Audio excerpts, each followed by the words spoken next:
Her great-grandfather, Moshe Bernstein, was born on September 2nd, 1902 in Romania in the city of Brăila. As he grew up and had his bar mitzvah in 1915, his dad passed away. His mom was left alone to raise 7 children, and since then he started to work and help the family financially. He liked to sing, and his dream was to become an opera singer. And after saving enough money, he was finally able to go to Vienna in 1929 in order to make his voice sound better. After a few years of studying in the conservatory in Vienna, he got his diploma in 1932. Prüfungsdiplom.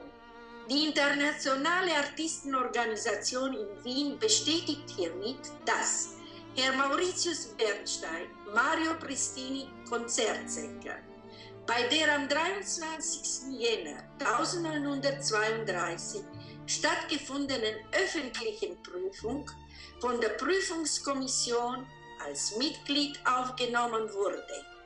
Urkundessen die Fertigung der Vizepräsidenten Steinitz, Wien am 8. Februar 1932, der Präsident Barley. Unfortunately, in 1933, he was not able to sing in opera because of the anti-Semitism that was going on as Hitler rose to power.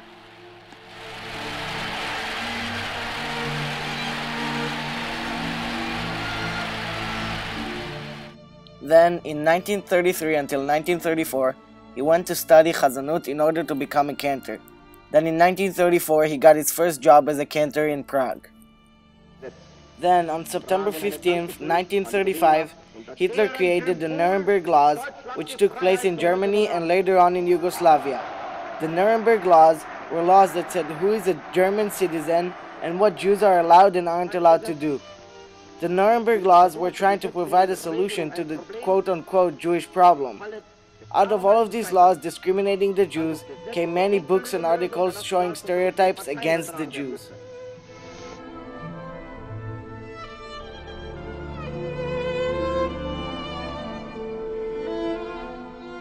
One of those books was The Poisonous Mushroom.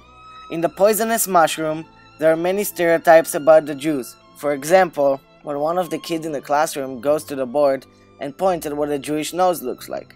The kid pointed a big and pointy nose, which shows a stereotype because it is saying that the Jewish people have big noses. All of these books that show these stereotypes were Hitler's first movements against the Jews. Then, in 1935, Moshe left Prague to Novi Sad because he was offered a better job as a cantor in one of the main temples.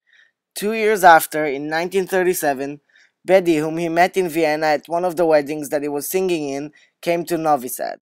After she arrived in Novi Sad, she and Moshe got married. A few months after Betty left Vienna, the Kristallnacht happened on November 9, 1938. During the Kristallnacht, many Jewish books were burned. Many synagogues were burned and destroyed. Nazis broke all the windows of the Jewish stores, and also many Jewish people were killed or sent to concentration camps.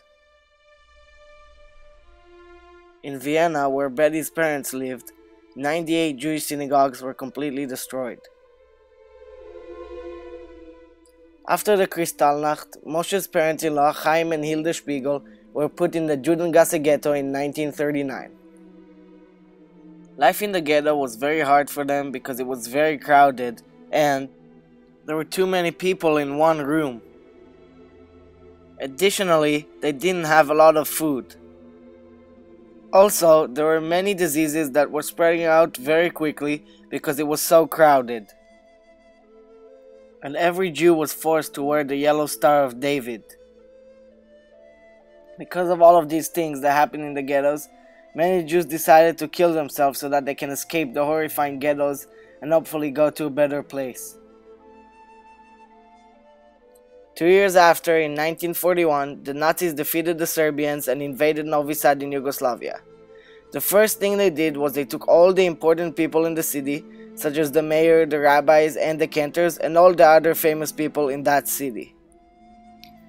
Then they came to Moshe since he was a cantor, and they took him near the Danube River, where they took all the rest of the important people. There they started killing the people, and the people would fall into the river as they die. Moshe was standing in the line with a few rabbis and their sons.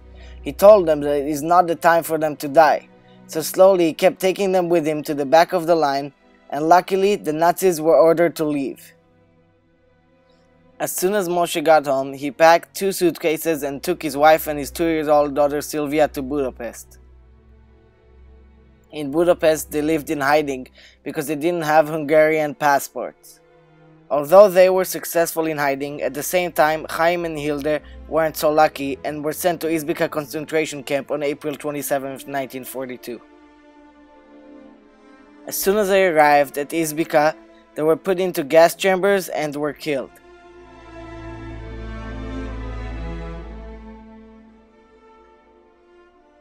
Hierdurch ist festgestellt und erwiesen, dass Heimspiegel aus rassischen Gründen am 27. April 1942 nach Vlodava deportiert wurde.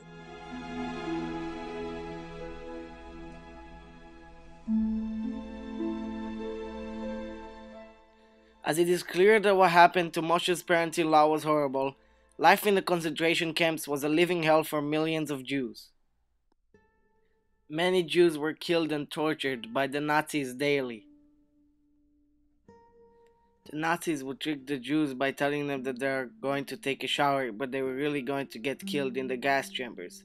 The Nazis would kill thousands of Jews like that every day. Many times, those animals would kill the Jews, and then they would put them in crematorium ovens so that they can dispose the innocent Jewish people's dead bodies by burning them into ashes. Then, in 1943, after Chaim and Hilde had already been dead, Moshe and his family were caught on the street in Budapest. The Nazis weren't allowed to take them to a concentration camp or just kill them because they had a Romanian passport. Therefore, the Nazis had to take them to Romania so that they could get killed or be sent to a concentration camp there. The Nazi took them to the border of Hungary and Romania to a field where it was no man's land so that they could get shot there. But Moshe and his family just went back to Budapest after the Nazi left them in the field. Then, after a few months, they were caught again and were taken to the field. And again, they went back to Budapest. Then they were caught again, and as soon as they got to the field, Moshe screamed in Romanian that he was a priest so that the Nazis won't kill him, and they believed him, so they showed some respect towards him.